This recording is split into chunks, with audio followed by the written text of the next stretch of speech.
With wonder in my eyes and on my mind, I spent some time in the presence of a ruffed grouse. The curious thing, the bird followed me, staying a few feet away as I tramped on. I stopped, frequently. So did the bird. And we began to chat. I spoke quietly to him, I'm making a gender assumption, and he murmured back sweet nothings. Together we shared the space, mindful of each other. As he warmed up below a hemlock, and I stood nearby and watched, occasionally offering a comment, which he considered with apparent nonchalance.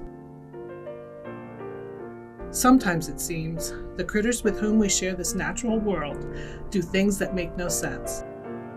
But then again, sometimes we do the same.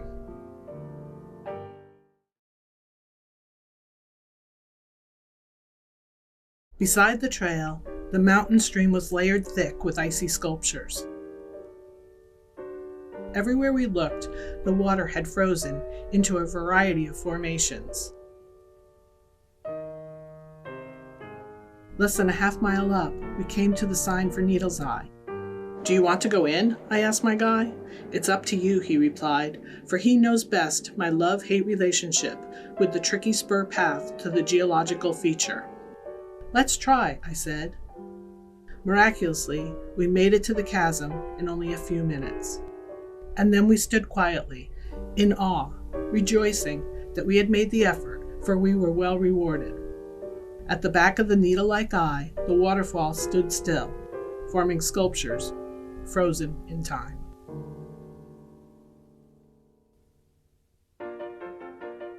At 6 a.m., a flock of crows outside the bedroom window encouraged me to crawl out of bed. 3 black birds in the quaking aspens squawked from their perch as they stared at the ground. I peeked but saw nothing below. That is, until I looked out the kitchen door and prints drew my attention. It took a moment for my sleepy brain to click into gear. But when it did, I began to wonder why the critter had come to the back door and sashayed about on the deck. Typically, her journey takes her from under the barn to the hemlock stand. Today, as the flakes fell and the birds scolded, she sat on the snow pile, retreated to her den, grunted, and reemerged. The birds had long since flown to their next quarry, but she continued to climb atop the snowbank and retreat for over an hour before disappearing for the rest of the day. I went out again at dusk in hopes of seeing the prickly lady dig her way out of a growing snow pile, but our time schedules were not synchronized. I don't know why the porcupine behaved strangely this morning, but I do know this: when the crows caw, listen, look, and wonder. I heard it before I saw it. The rhythmic tapping sounded as if a building was under construction, and so I looked upward, expecting to see a treehouse forming among the branches. Scanning the treetops, I saw only their crowns. And then I smartened up and looked at the snow. Fresh debris atop this week's layers of white presented the builder's location. High up in a deteriorating yet live red oak stood the one with a crown brilliant red as it shone in the afternoon sun. By the red mustache on its cheeks, I knew the pileated woodpecker was a he. Call him pileated or pileated, the word means crested. As I watched, in a seemingly effortless manner, he pounded away. Did you know that a pileated can peck up to 12,000 times a day? Not all on the same tree, of course. Thank goodness for extra dense neck muscles and a compressible skull bone. Between hammering, this guy paused periodically, to admire his work, to check on the food supply, or just to take a break. I noted how his 4-toed talons gripped the edge of the excavation site, and he used his tail feathers for support, as if the third leg on a 3-legged stool. Digging deeper, and deeper still, he'd pause and turn away from the tree trunk. I finally realized that he was actually cocking his head to look into the hole, for such is the manner of his sight with eyes on the side. Eventually, he flew off, thus giving me the opportunity to examine the wood chips he'd dropped in hopes of finding scat filled with insect body parts.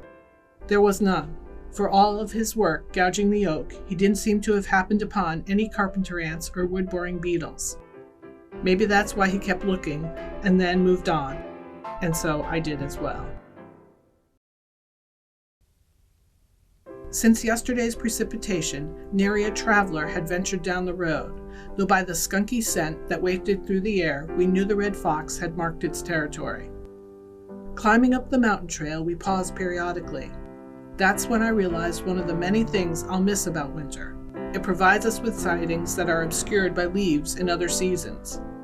To that point, we scanned the landscape in hopes of being rewarded.